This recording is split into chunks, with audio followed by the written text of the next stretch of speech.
because you get the choice of what stage. Yeah, every time I see that, I'm like, no, I will. If I win, you are banning first, and then I'll go kill you on whatever stage. Yeah, because especially with 3 starters, obviously, if you're opting not to go to Starterville, then you have a specific stage in mind that you want to go to. Absolutely. And if you make those notions clear at the beginning, they're going to ban it. So, and you're going to end up going to Smashville anyway. So we're starting here Game 1 Battlefield.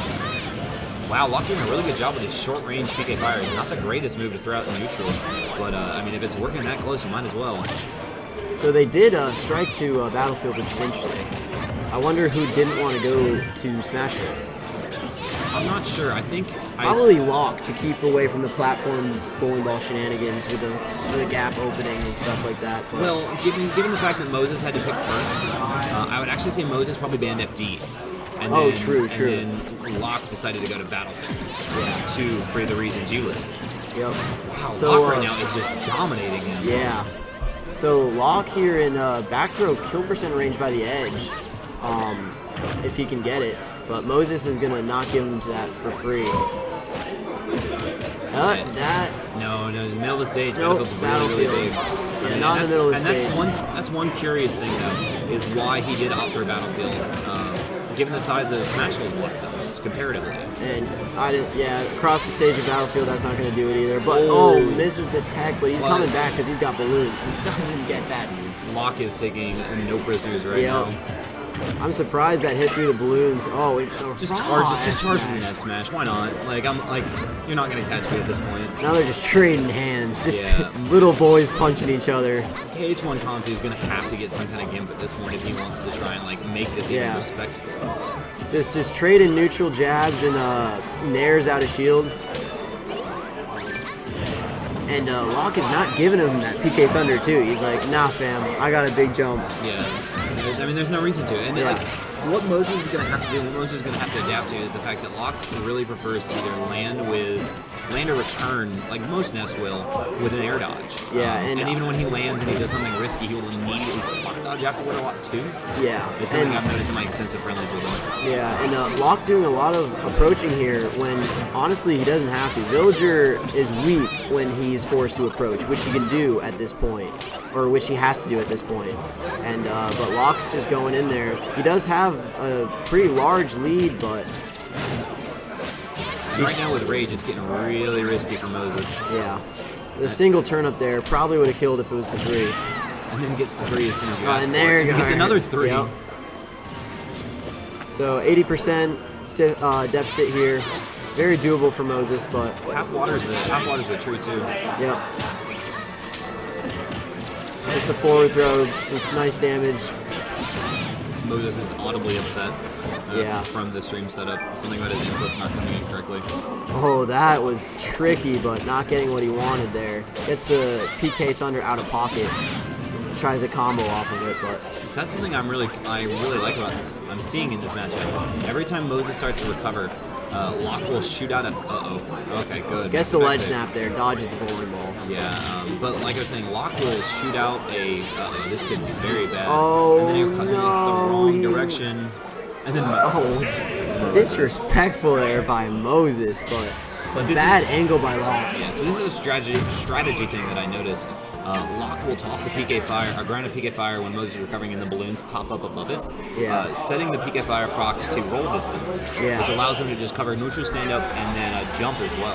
I honestly think Loch could have clutched that game if he had just forced Moses to approach. Mm-hmm. That's Villager's absolute biggest weakness. It's kind of curious too because Loch is a very defensive player in his own right, and it's kind of curious as to with that large of a lead and deciding to press the issue. So Loch counter picks Smashville. Surprised. I wonder what Moses banned.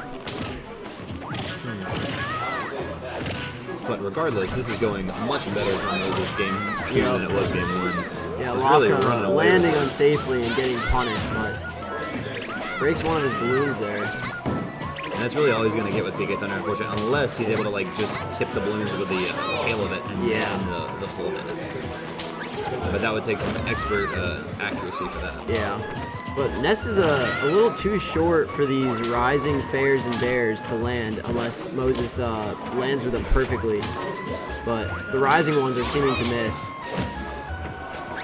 And right now, I mean, Loch seems a little bit flustered. You know, I would expect to see, you know, a little more consistency for him after how well game one started. There's no reason for him not to be able to bring this back right now. But Moses is really just going to run away with this. Yeah, he's just throwing him across the stage, back and forth. But good pivot grab there by Loch. Gets Moses off stage. Ooh, good weight. Moses has been pocketing pretty much everything that's come out so far. Yeah. Oh, the call out. Footstool triple turned up stage play. That was... And the taunt, too. Uh-oh, and an unfortunate SD by Moses. Oh, that's gets the side B off stage. Taunt to get bodied combo, as our lovely Raheli would say. It's true. It's 100% true. Yeah. Confirmed in the combo counter. And I'm kind of curious. What I've seen a lot from Loch, and what you normally would see from Ness, is low percent down throw combos, especially on Smashville. Yeah. With the platform being able to assist him get a triple, maybe even quadruple fairs. Yeah. But you don't see it, and I'm kind of curious as to why.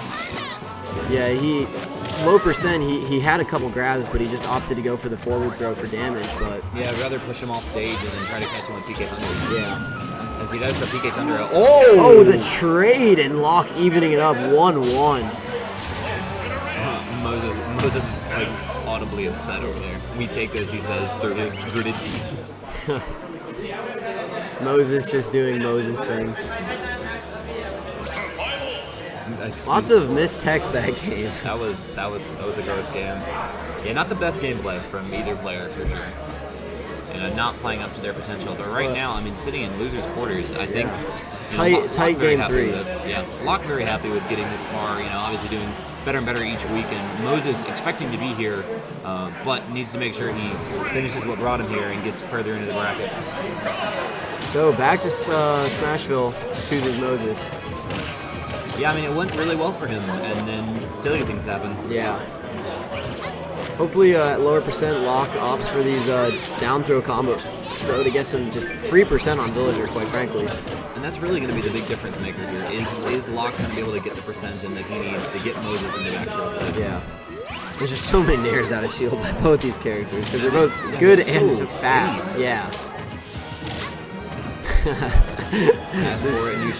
They literally just fall on top of each other, sit in shield, and then nair away, and then they occasionally punch each other in the face. Yeah, and they each spin different directions too. Could have gotten a jab lock there, but skids, unfortunately. I think he was going for it. Yeah, it would have been scary stuff. I mean, looking at Moses at 64%, a fully charged up smash probably would have closed that out. Yeah.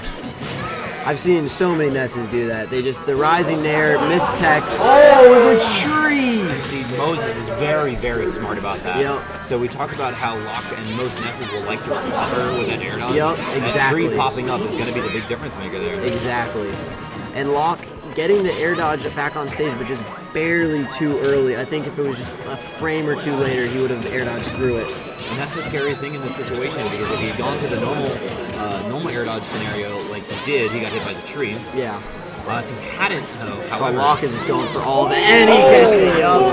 Loch was just going all in, which was not optimal. Very, very...